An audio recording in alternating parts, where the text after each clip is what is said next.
Okay, well, with that said, I'm going to turn over the mic to Charlie Winn. As I mentioned before, I'm not going to get into all the bio stuff. You can read the bios yourself. What I'm interested in is just pointing out that once again, he's on our advisory board. He's in charge of our pedigrees, and this part of it is so important to collectors and to those who study this material. And again, it was something that no one's ever done. And when I met Charlie and he, I was introduced to what he was involved with, I said, man, we got to get this guy on our advisory board. So anyway, Charlie, I'm turning it over to you. Okay. I'm going to tell that story too, Ben, how we met. Ben kind of stole my thunder there with Lenore, but I am going to talk about Lenore a little bit and her importance to Fleet Society. But before I start, I want to thank Indian River State College for their hospitality and making this venue available to us. This is by far the best that we've been to. This is the third one that I've done in 3 years, or about 5 years, and this is the best facility. So thank you, Indian River State College. Richard Melling, I know Ben has mentioned you, but thank you for all you do, because I know in the last 6 months, Ben has mentioned your name probably 1,000 times. So thanks for all you do. Does anybody have anxiety over technology? I know I do. Like, I wonder if I push this little button, it's going to go to the next slide. Well, Paul Winn has relieved all of that anxiety. So thank you, Paul, for everything that you do. My name is Charlie Winn. I do pedigree research on Spanish colonial New World cobs. And what I do has been described as Carfax for cobs. If you want to know if your cob's been in a wreck, I can help you with that. If you want to know the sales history of your coin, I can help you with that too. That's very important. So the auction companies of the past, they didn't realize that what they were doing, they were creating evidence. So these little sale bills that were made to be used and thrown away, well, they survived. So they give us a glimpse into the past of what the coins look like. They're like a frozen image in time. And much of the cosmetic work and tooling that goes into these coins goes undetected unless you have one of these sale bills. In some cases, you can actually see how naturally toned the coin was years and decades ago before it was shining, turned into jewelry. Picture is worth 1,000 words, and I'm going to show you that today. Now, I'm not a shipwreck coin speculator, and I'm not a numismatist. And I believe that all the experts have been dead for 300 years, and we're just trying to figure out what they've left us. I'm not a treasure hunter, but I have great respect for the men and women who work in one of the most unforgiving environments on earth to bring this material to us. If it was not for them, we would have really nothing to talk about. So to the treasure hunter, I salute you. And we have treasure hunters in attendance here today. Does anybody have a problem with being called a treasure hunter? Treasure finder. Ben had another term that might be more politically correct, marine artifact recovery specialist. But it's treasure, and they go look for it, they're damn treasure hunters, okay? So they wear it with pride, because without you, we would have nothing to talk about. Mike Perna is in attendance. And there's two treasure hunters, in my opinion, that are at the top of their game. Mike Perna is one, and Dan Porter is the other. There's a third in attendance, John Brandon. He's just written a book. This book right here, Off the Deep End. Everybody needs to buy John's book, because it's not the same story told a different way. It's all brand new material.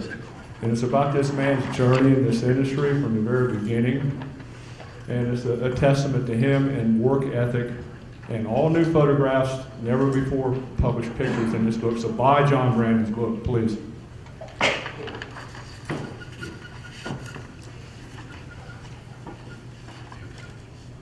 Okay, I'm not a collector at this point in my life. I tend to sell coins to buy ink for my printer. It's a monster, and it costs money to ink. So all I do is collect data. And in my twisted way of thinking, if I own all the pictures, I own all the coins. So it works for me. But right now I have about 25,000 pages of cob data, plus all the online sources that I have. Now, one thought about everything that is online. Everything that is online is there at the discretion of the entity that put it there. A change in policy, a change in mood, fear. There's a number of reasons why content can be removed, restricted, or a fee imposed for access. So if there's a picture of something and you want to save it, go ahead and save it because it might not be there tomorrow. And as I proceed in this presentation, if there's a picture on the screen that you want a picture of, please take a picture of it.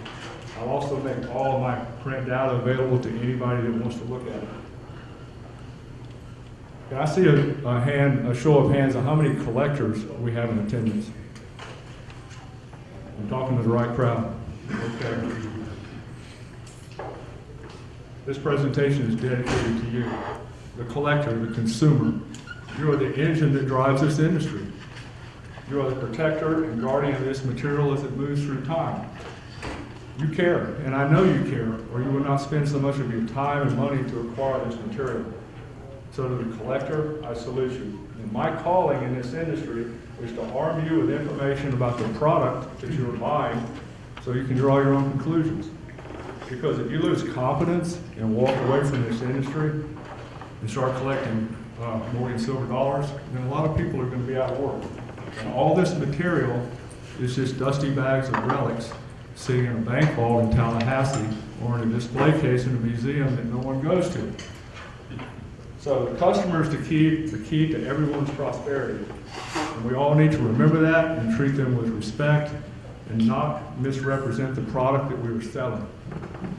I remember something that Dan said to me in a podcast or an interview 4 or 5 years ago. Now, I've listened to everything that Dan Sedgwick has said, and I'm new to this industry. I didn't get started until 2011. And Nicole Abb, sitting in the back, she was instrumental in that. If it was not for her, I would not be standing here today. But I went around and talked to everybody at the show. I never bought a coin. I listened to everybody because there's a lot of talkers in this industry, a lot of great stories. So, and I kept coming back around separate. And it was a word that kind of resonated whenever I would see his online store, when I would look at the material that he had for sale. Sensible prices. So I want to do this right now. This is Sedgwick auction 38. This is his most recent auction. Now these catalogs are works of art from cover to cover, and trust me, I've looked at a lot of catalogs. And so what he has done, he's taken all of the shortcomings of the past auctions, one-sided coins, misoriented coins, poor photography, coins all jumbled together on one page with a description 500 pages away. He's corrected all that. So these are incredible works of art. And the first coin that we're going to talk about is in this auction 38. So I have 3 copies of this. Does anybody, there are 3 people who would like to have these copies? Just raise your hand. Gentleman in the front.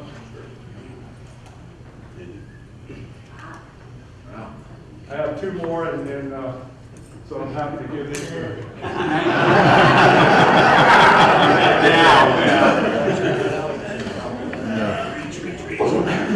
Let's get somebody in the back. I see the gentleman sitting right here. I don't know anybody that somebody come up and get it if you would. So I only have an hour, and I'm going to run out of time. There's enough stuff on that flash drive to go 5 hours. I have one more Sedgwick publication to give out. This is the Practical Book of Cobbs. This is the best book written on Cobbs. And it's the 4th edition. And if you don't have it and you collect Cobbs, you need this. Gentleman right there. You didn't get a catalog, did you? No. I'll trade you. Let's not see you this evening. Yeah. All right. Thanks. Thanks, Charlie. You're welcome. So, back to what Dan said. He said there's always going to be more treasure than money. Or there's always going to be more money than treasure. I got that back. There's always going to be more money than treasure. Now that was an interesting statement. So I Googled with your phone, You can Google right now how many billionaires in America. Well, there's like 23 million millionaires. And how many billionaires? About 900 billionaires. So I guess you could say that money is cheap. I could sure use some of that cheap stuff myself. But the problem with money, it doesn't come with instructions. You can buy a child's toy that has instructions in 5 languages. You dump a pile of money in someone's lap with no guidance, and folly is sure to ensue. I speak from experience in that regard. For new money in this industry, eBay and social media can be dangerous playgrounds. That goes for naive money, impulsive money, gullible money, and just plain damn stupid money too. This industry is a lot like the Wild Wild West. If you can get away with it, do it. And people have been getting away with a lot for a long time because nobody's watching. Nobody's looking at these past auctions and seeing where these coins are coming from. Well, all of that is changing because of technology. We can now search thousands of auction records. If a cob has been plated in a publication in the past 100 years, I'm going to be able to find it. So if you're selling something that you claim came from a 1980s salvage, you need to be sure that it wasn't in a 1965 auction. Now the problem with treasure, will everybody agree that there are problems with treasure? Problem with treasure, you can't take an 8 reale through McDonald's, drive-through, order a Happy Meal and get change back, even if you supersize it. So treasure must find money. And you'll see treasure and money sitting side by side right here today. It's a natural attraction. You'll be having lunch together later on. There's nothing wrong with it. It's commerce is what it is. Just an observation, but like I said earlier, my intent is to arm the collector of the money with information so you don't get misled. Now, you can replace that word misled with a more colorful word if you like, but you get my meaning. By the end of this presentation, some of you will have something sitting on your table in front of you. It's going to be your bottom jaw as it falls off your face a couple of times. Now, I mentioned to Ben that probably need to put a bottle of rum on everybody's table at 9 a.m. And he said, hell no, they'll be fighting by noon. But the rum would just take the edge off of it. But we might be fighting before we get through the first coin. So hold on. Now let me see if technology is going to work. Before I get to the first coin, I do want to tell you a story. And Ben doesn't know I'm going to tell this story, but he's lost his voice, so he can't yell at me. But I went to the fun show several years ago and I had a coin, an 8 reale, and I needed a Happy Meal, so I was looking for money to sell my coin. And I was looking for Ben because this was Ben's kind of coin. But I walked around for about an hour, and here's the coin. There's the coin. Ben was nowhere to be found.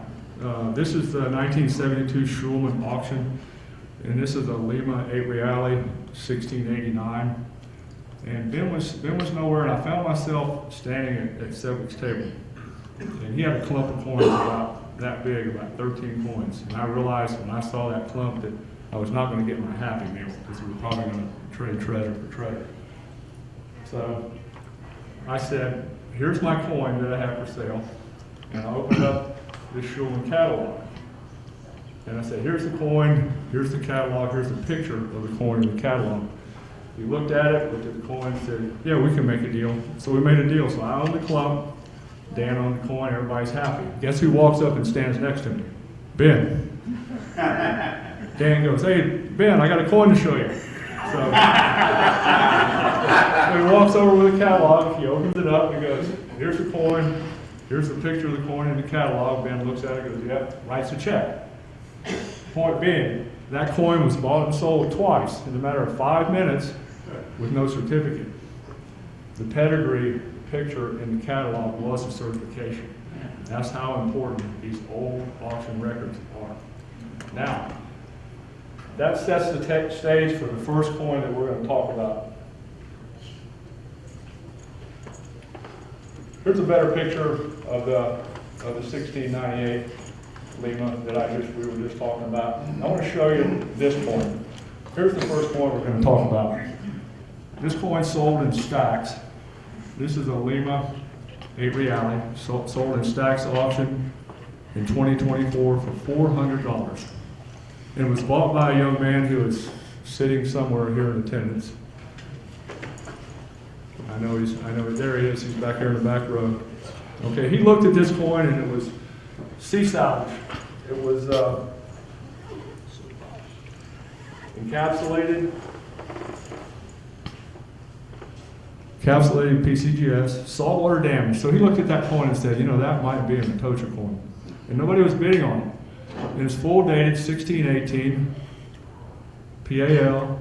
It's a beautiful coin. So he won it for $400. And he did not have very much research material. So when he got the coin, he had one publication. And he said, I'm just going to look through this just out of curiosity and see if it might be in. And this is the Atocha Research Collection catalog, compiled by Sandy McKinney and all the curators at Real 8 back in the day.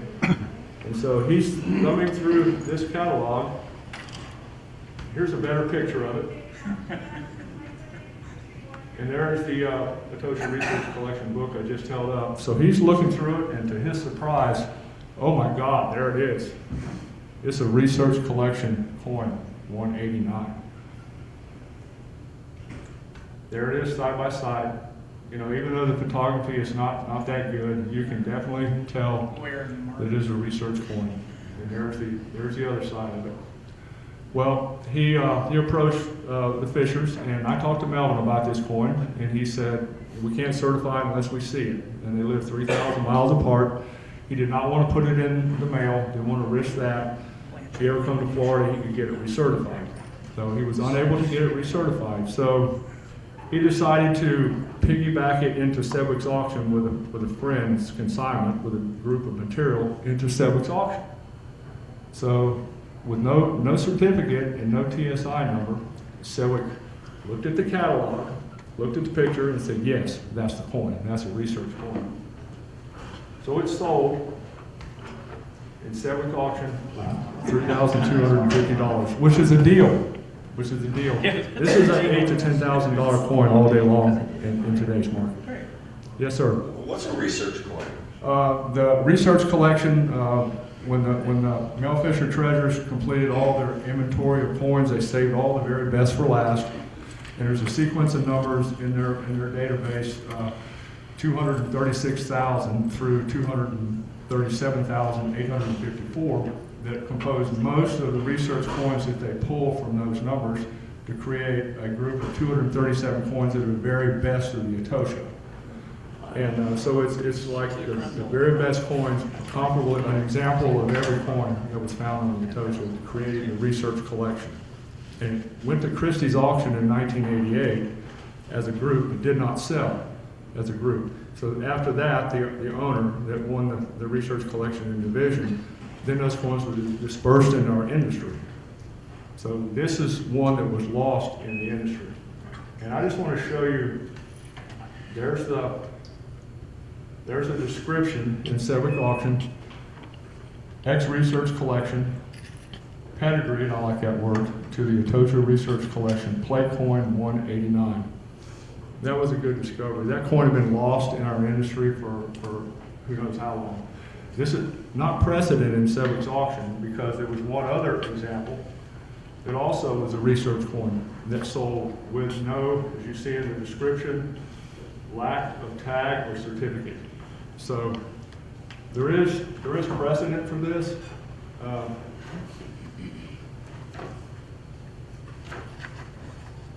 And historically, we see that certifying authorities do not always survive the test of time.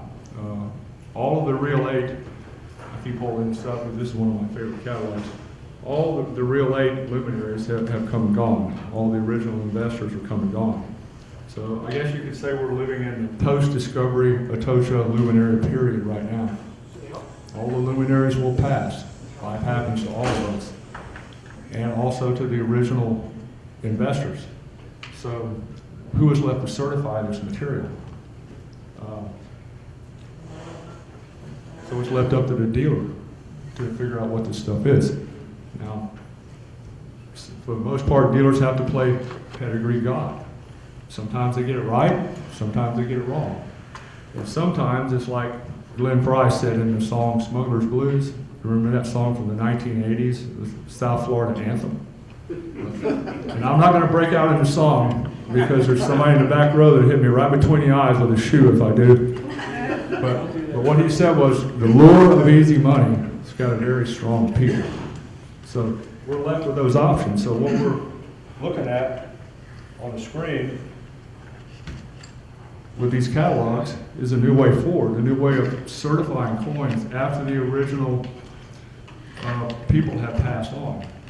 And these we're looking at precedent. So if it is plated in the catalog, the pedigree is a certification. Why do we need a piece of paper to tell us that? Civic Auction has had over 4,500 Atocha coins. Do any of those coins really need a piece of paper? Not if you trust the source. I trust the source. Heritage Auction 425 back in 2007 featured Joseph Purdue Family Memorial Endowment sale of 2,700 Atocha coins. And Melvin Joseph Frank Purdue collection. Heritage, the photography is exceptional.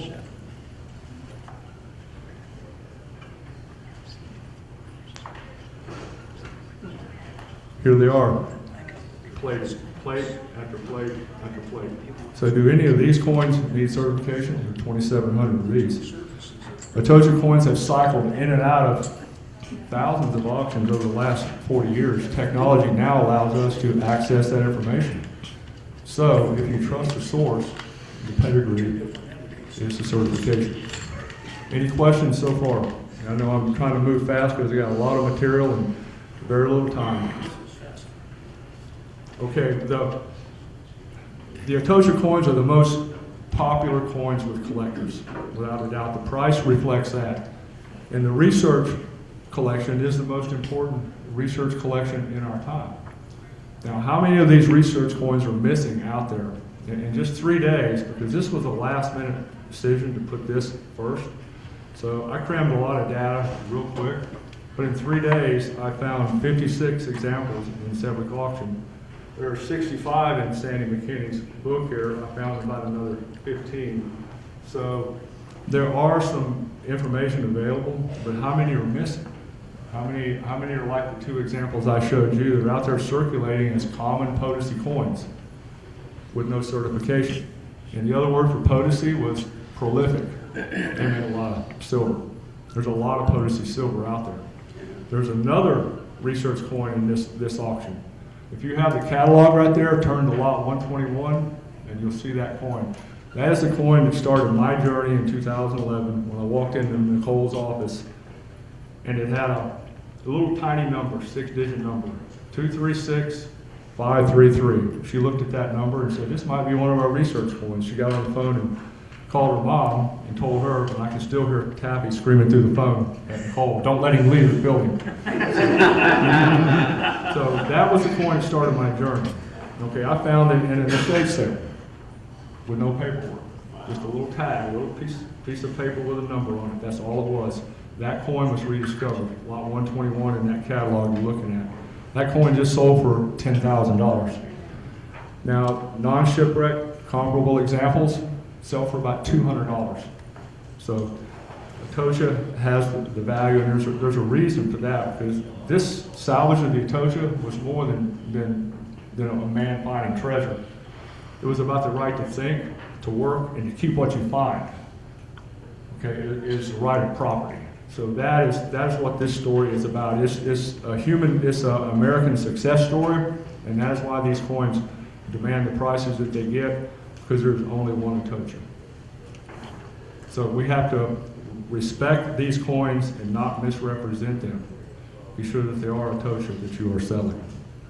And we have to find all the missing Atocha coins in the research collection that's out there. So what I talked to Nicole about, in a couple of years, maybe when we hopefully are back at this venue again, she will try to publish the Atocha Research Collection book with all of the research collection photographs, so we can find and identify those missing coins.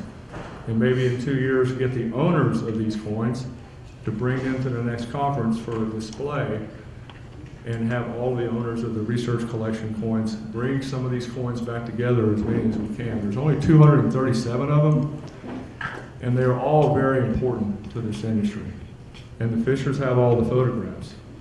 We need to see them. We need to know what they look like so we can go find them. Because I would suspect there's 100 missing Atosha research collection coins out there circulating for $200 or $300 a piece, because no one knows what they look like.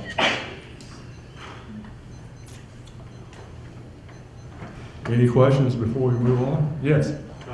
With all the advances in technology, has anybody developed any software, like facial recognition type software, to be able to scan these coins so that a computer can go, yes, this is what we're looking for? Terry Armstrong and I worked on that for a period of time. We were just not able to get it to work the way it needed. He thought with his law enforcement background that he thought facial recognition software, he might be able to do something, but we could not perfect it. That is, the way it is right now, I control all the data. When I say that, I mean, I have 25,000 pages, plus what I have online also, and what I have in Google Storage. I pay, I don't know how many hundreds of thousands of pictures, not that many, but I pay a lot for Google Storage just to create albums within Google Storage also. So I still control all that content, and at this point I'm not ready to give that up, because I know knowledge is power, and people want to know the history of their coin. They can come to me and I can probably find it for them. So right now I'm just collecting data. I'm not even thinking about what I'm going to do with it. I just want more. I'm like the board, you know, your database will be assimilated. Resistance is futile. So I just want more information. And so I haven't crossed that, and I'm running out of time because I'm 70, but I hope to get another 10 years. If I can get another 10 years, I know I can accomplish a lot. Charlie, if someone asks a question, you might want to repeat it. So that I'm sorry? if someone asks a question, you might want to repeat it so the rest of everybody can hear the question. Yes. He asked about facial recognition software. If I'd considered incorporating that or looking at that technology, and yes, I have, but not at this time. Yes, Rick? I have a question.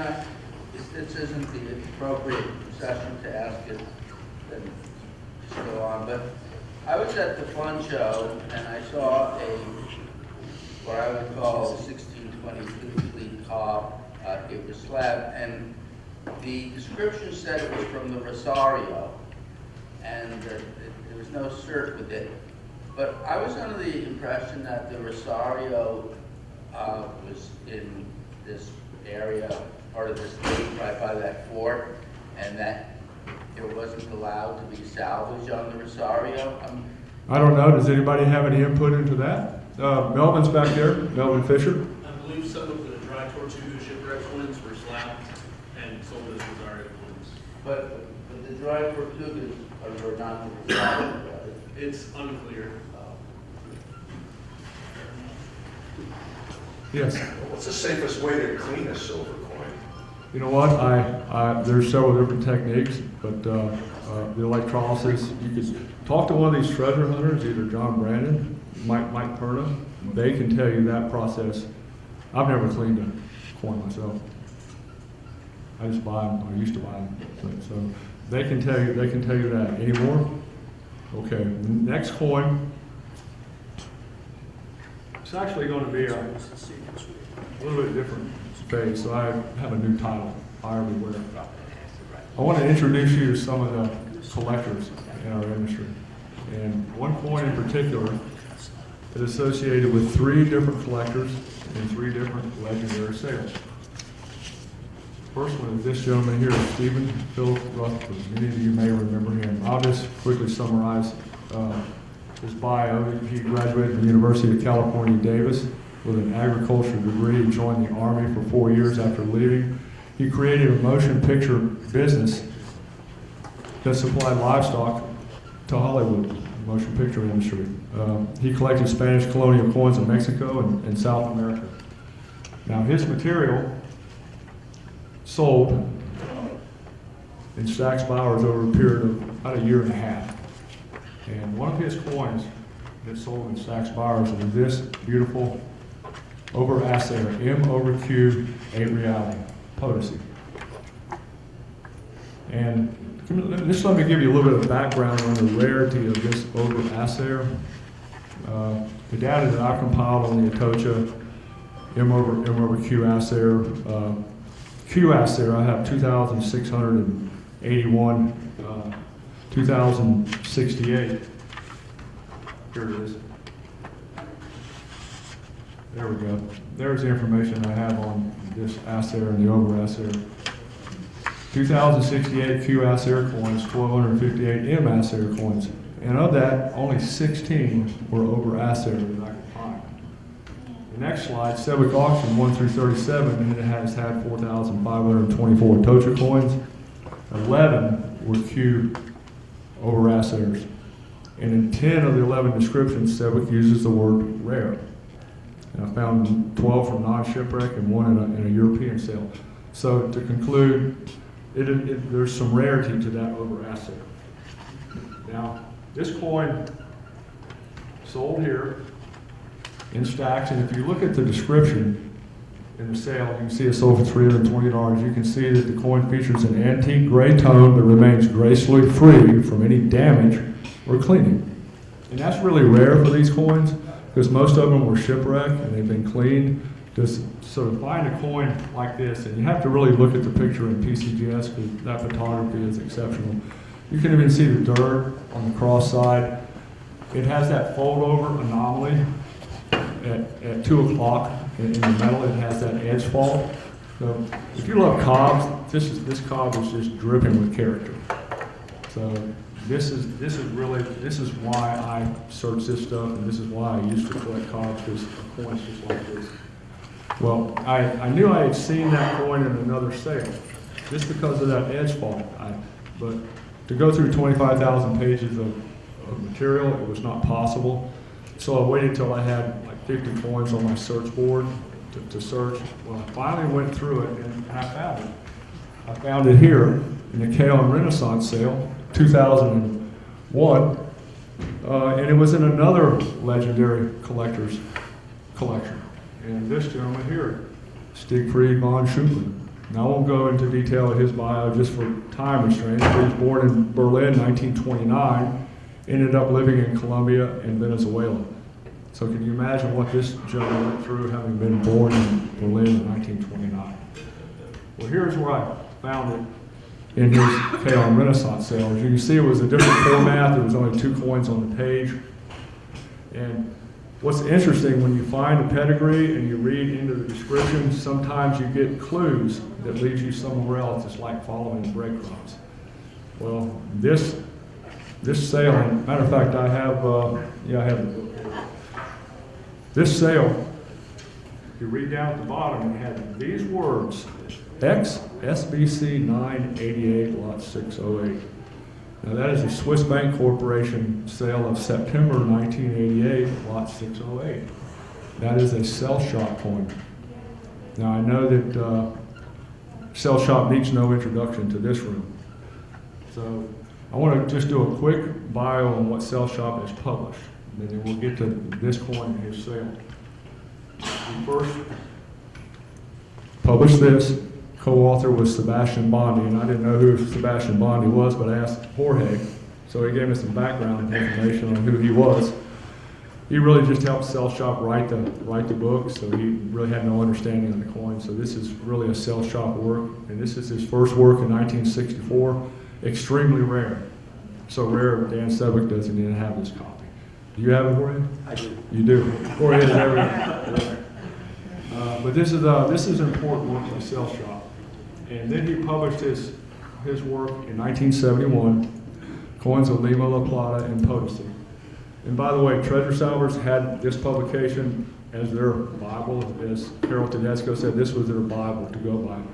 And Cell Shop made some mistakes, and they copied his mistakes, and that has been now corrected for the help of historians like Jorge Proctor. Okay, so we now know a lot more because of Jorge and his work in the archives and what he can learn. So it was so popular that Paul Karen reproduced it in 1992 because it was out of print. It was a very important work, so Paul reprinted it in 92. Both of these publications are still hard to find. And his final work was co-authored with Henry Gunsel in 1978. All of these publications are still in use today. I have a copy, never out of reach for reference. Because all the coins that are in these publications, they're pedigreed to these publications, and that will be that way forever. So they can always be identified. Now, to the Swiss Bank 88 sale, here's the cover of it here. And I'm not going to give this away. There it is right there. That's a hard to find publication as well. So Sales Shop's coin was in that publication. Now I couldn't wait to go to that lot and see what it looked like in '88. So when I went to that lot, to my surprise, it was not plated. Because the previous coin was also in overmass here, and it was the better of the two. So they plated 607, but they did not plate 608. But if you read in the description down there where I've highlighted in blue, you will see what it says. Edge fault, 26.71 edge fault, both in the KO and the Swiss Bank sale. The description was identical.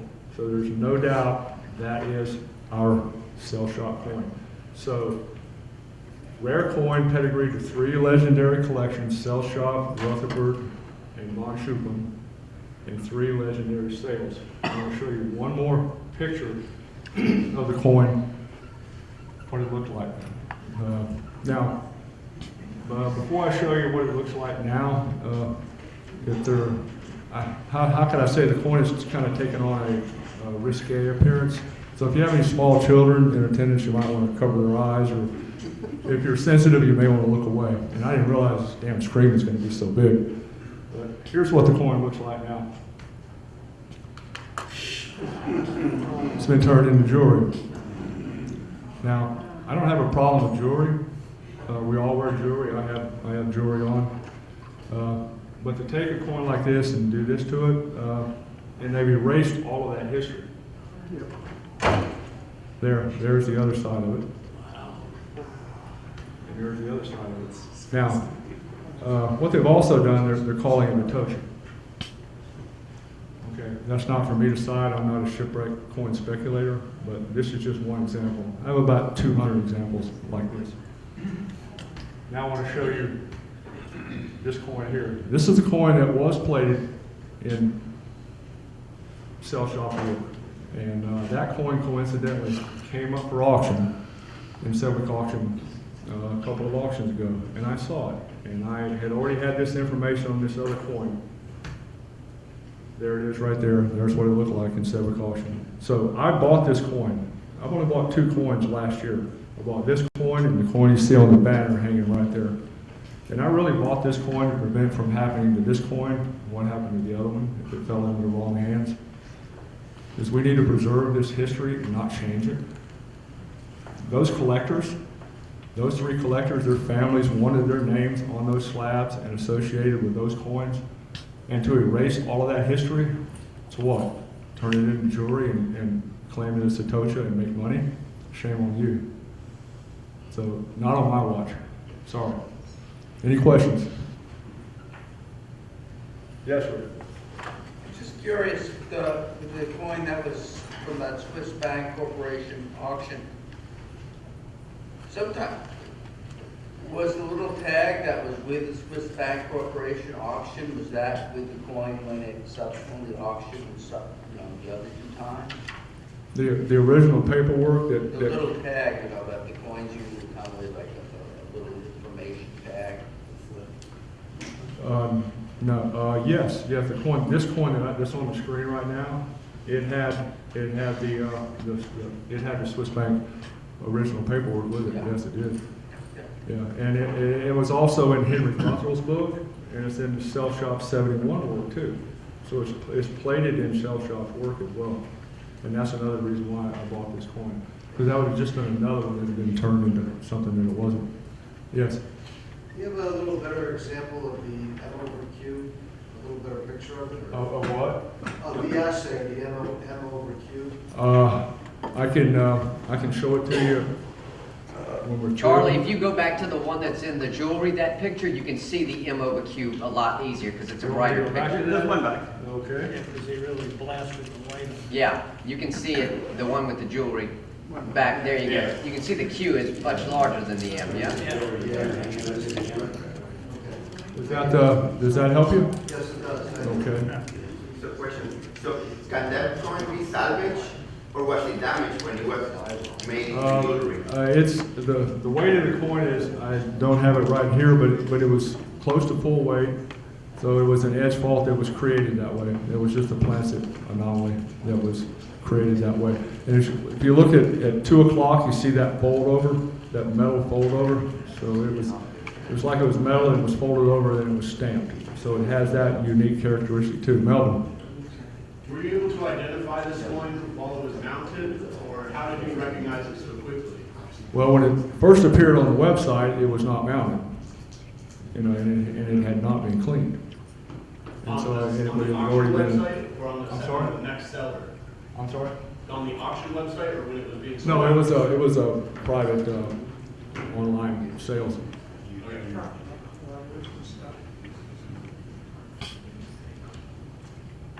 Okay, let's see. Yes. No, I was just going to mention real quick, since they were asking about Azar M. Azar M was actually Juan Sanchez Mejia, who was the one who was responsible for most of the silver bars from the Atosha. He first worked as Azar in the mint, and then he moved to the foundry, where then he was responsible for casting the bars that ended up on the Atosha. Thank you, Lawrence.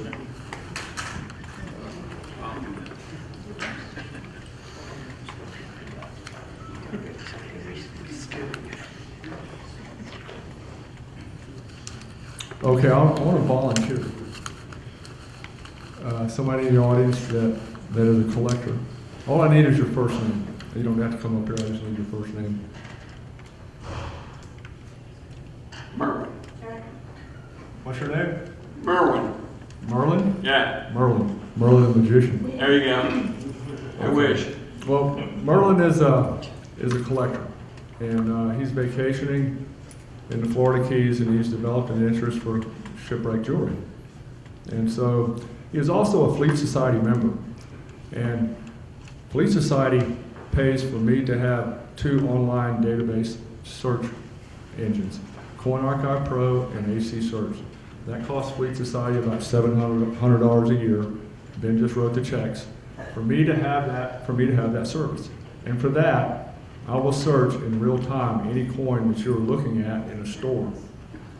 And I want to use Merlin as an analogy for 3 coins and what is possible with Coin Archive Pro Search in the 21st century. So you go into a jewelry store somewhere in the Florida Keys, they show you a coin. They show you this coin. Okay, that's all it is. It's a Diego Della Torre, 8 real. They want $31,000 for this coin.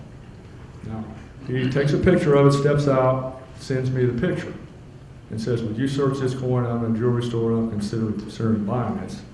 So it takes me about a minute to walk to my computer, another minute to log in, and because Coin Archive Pro is reverse chronological order, it brings the most recent up first. So it takes me about 2 minutes to find this coin while he's standing in front of the coin in the jewelry store. And I found it here in a European auction where it sold for $2,675. He goes, oh, well, I think I'll pass on that. I want to see if they have anything less expensive. So they show him, here's a picture of the coin too. It's a beautiful Diego Della Torre. Now when you search in AC search, I put in Lima Philip II. That brings everything up from Diego Della Torre, Zenas Martinez, Rincon. It brings all of it up. But you don't miss any, you don't leave anything out. So I search this coin, and then when you put that in, you get 1,423 examples of that coin. So it brings everything up that is in there. And you can go through 1,400 coins pretty quick if you're looking for one particular coin. So 2 minutes, I found this coin. And here it is side by side. You can see it in jewelry, and you can also see it in the European sale. So he says, no, I'm going to pass on that. So he said, do you have anything less expensive? And they said, yes, as a matter of fact, we do. We have this coin, and it's only $16,200. And it's a Mexico OMO, Philip II. And these coins, it's a full reality. These coins make beautiful jewelry. There's a side by side of the coin. And I love these Mexico OMO coins too. They make fantastic jewelry. So he says they're asking $16,200 for this coin. Do you think you can find it? So I search, and when you're looking for a coin like this, when they all look so much the same with these OMOs, the shield side, they look alike. But you pick out a distinguishing feature of the coin and you fixate on that. So on the cross side, you'll see the hammer marks at 9 o'clock, that hammer strike. Well, I looked for that hammer strike. And it took me, again, about 2 minutes to find it in Coin Archive Pro. Keep in mind, they're asking $16,200 for it. So just a few months prior, it sold here in Heritage for $630. Okay, see the hammer marks? There's a better picture of it right there. It's a beautiful coin. I love these OMO coins. And it was also encapsulated in GC, XF40. Lovely coin. And we put them side by side. I don't know if you can see it on that screen or not, but you can even see the scratch. You know, that they buffed out all of the details. You know, all the scratches. They buffed it. And this doesn't appeal to me the way it is now. But there's the other side of the coin. You can see the hammer mark. So you're able to identify that coin. There's no doubt that it's a coin. Now, with these OMOs and the Diego de la Torres, what I've done, I've harvested, and also the OMAs, the Fs, the Ds, I've harvested all that data from that 25,000 pages, and I put it into one book about that thick. I've already done that with the Diego de la Torres and this early Mexico stuff of Philip II. So while he's still standing in the store, I said, give me 5 minutes, and I'll go through my Mexico book and see if I can find it. So I go through my Mexico book, and wow, I found it again in Ontario in 1981. This catalog right here, this little sale bill. And one of those, what's notorious with Ontario is they have a lot of one-sided coins. And so that was the only image that was available in 1981 was one side of the coin. But it was enough to identify it. You can look at that coin, you can see this. Look at it side by side. You can see the scratch, you can see the shape of the coin. There's no disputing that is the coin in 1981. And I also have the prices realized for Ontario. And in 1981, that coin sold for $193. Wow, can you imagine years later that it was $16,200 and being called a doja? Well, it's the fake diamonds. I'm sorry? It was the fake diamonds on the bezel. Yeah, that's what it was. And also the price of gold was $100,000 an ounce. Yeah, that was it. Well, he takes that, yes. Is the hammer strike from the die? No, it's when they create the flan, you know, sometimes they'll hammer strike it to flatten out. And correct me if I'm wrong about this, anybody? But they flatten the coin out to give it more surface area, so when they strike it, it makes a better impression. So they hammered out the little pieces. They hammered them sometimes, especially the Philip V Mexico from 1715 fleet. It has, you know, a lot of hammer marks on those coins. It's just how the plancet is made. You know, after it's cut, sometimes it's hammered to give it a little bit more body, so that when they strike it, it makes a better impression and collects more of the legend and more of the coin. Now, anybody want to add to that? Well, in the area where it's hammer struck, then it's so weakly struck that there is no impression. Correct. Because of That's the point. Is, you know, the flan is lower in topography there because it's been struck with the hammer. So no part of the die hits it there. No part of anything, a field or anything else. You're still left with the hammer. Thank you, Mike. So he passes on the $16,200 coin. He said, "Do you have anything less expensive?" And they said, "Yes, we do." So they bring this coin out. Here's a lovely coin. It's a 4 real QS there for $8,150. And so he takes a picture, he sends it to me. Here's the picture of the coin. Side by side. I gotta catch up with my book here. I guess I really didn't need this book. But here's a picture of the coin side by side, wrapped in jewelry. And so I do a quick search. Again, it's reverse chronological order. It comes up pretty quick. This coin, when I found this coin had been in a previous sale about 6 months earlier and it sold for this. $169. There it is side by side. The value of a pedigree search before you buy, let me look, just to be sure. Save you a lot of money. There is 2 investors or 2 collectors that I've saved them a lot of money just by checking, to be sure, and they passed on.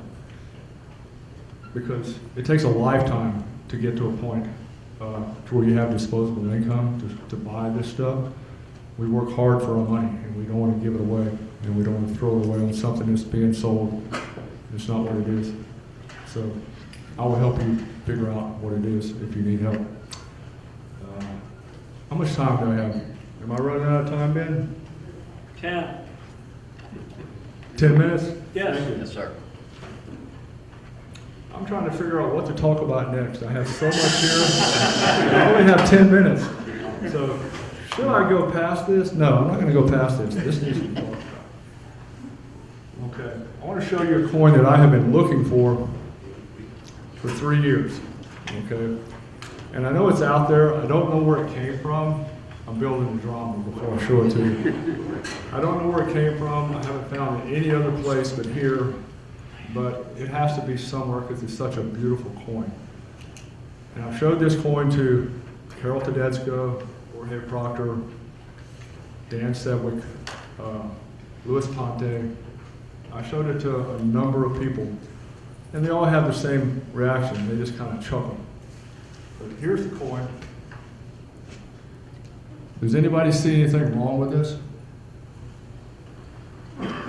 It's dated, it says 1622. Anybody tell me what the circa for that coin is? What time period that coin is? 29. Yeah, 29.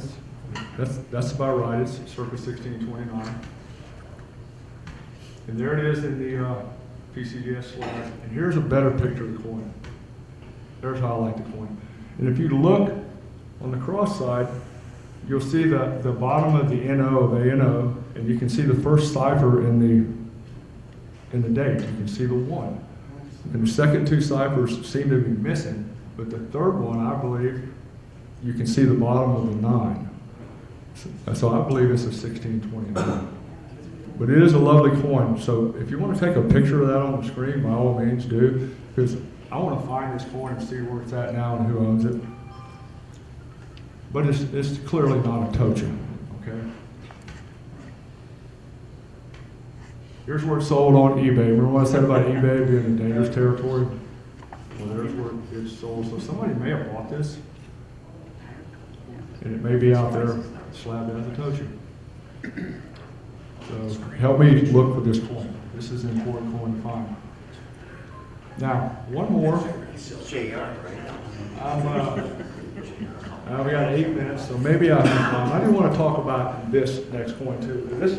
This is an important coin because we might have a missing person. I'm not sure. But this coin here is of Mexico, dated 1610, slab NGC XF details. Okay, it's sold here for $2,200 in July 2022. Now I want to show you it's also been reslabbed. Here it is side by side. The original NGC holder, then it was reslabbed PCGS Satoshi. And here's where it sold for $13,950. Now, I've always wondered what the original consigners of some of these coins that they sold and got $160 for it and found it being sold for $8,000. I've always wondered what they would think if they saw that coin. Oh my God. Well, we found one guy, this guy here, Captain My Captain. You can go to his YouTube channel and see all of his videos that he had. His name is Ryan O'Shea. Well, when he found this, he posted something on social media about his coin that he had found in Indonesian wreck, Bataan Hatari Inlet wreck. This was his coin. He did a video on YouTube talking about cleaning the coin. And after this, the guy dropped off the website. He disappeared. Wouldn't answer emails or texts from his friends, so he disappeared. So everyone's wondering what happened to Ryan O'Shea. Is he okay? Now, you may remember him. He did this, he exposed the Gulfstream Rarities fakes, where they faked Cobb Coin Company certificates and fleet coins and also Atocha coins as well. All done by Terry O'Sullivan, Gulfstream Rarities. So he exposed this, and you can go on YouTube and watch all of these YouTube videos talking about this and talking about his Mexico coin as well. But here's the social media tirade that he put out there and then just disappeared. So we're wondering if something has happened to him. So if you're out there, Ryan O'Shea, just let us know that you're okay. And then we'll feel a lot better. But here's the coin. It is a beautiful coin. But this is one reason to do pedigree research again before you spend $13,500 on this coin. You need to know the history of the coin and draw your own conclusions. I'm not saying it's not shipwreck. I've never done that. All I'm doing is giving you the information to draw your own conclusions. Now, we're going to move on to something that's a little bit more enjoyable than this. Am I out of time? 6 minutes? 6 minutes? 4 minutes. All right. Got to talk about this. Okay, real quick. Two coins side by side. I searched these coins for a client. They're both comparable examples of 80 Scudo 1714s. They sold in Heritage Auction. Here they are side by side. Now, just looking at the two, to me, the one on the bottom looks like the better of the two. But they're both pretty close. Well, the guy wanted to know the background, the pedigree history on these two coins. So I searched the first coin, the one on top. I found it several times. It was in Sotheby's Partner A, 1973, so it was a real A coin. It was also in Kagan auction, it was in Pontario sales twice, and then again it was in Heritage auction. So this coin had significant pedigree.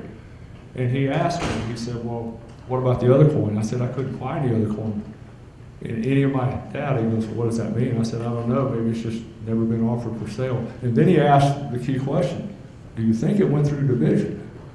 And I said, I don't know, I have no way of knowing that. And he says, well, I think I'm going to pass on that coin. I think I'm going to bid on the other one because it has a significant history.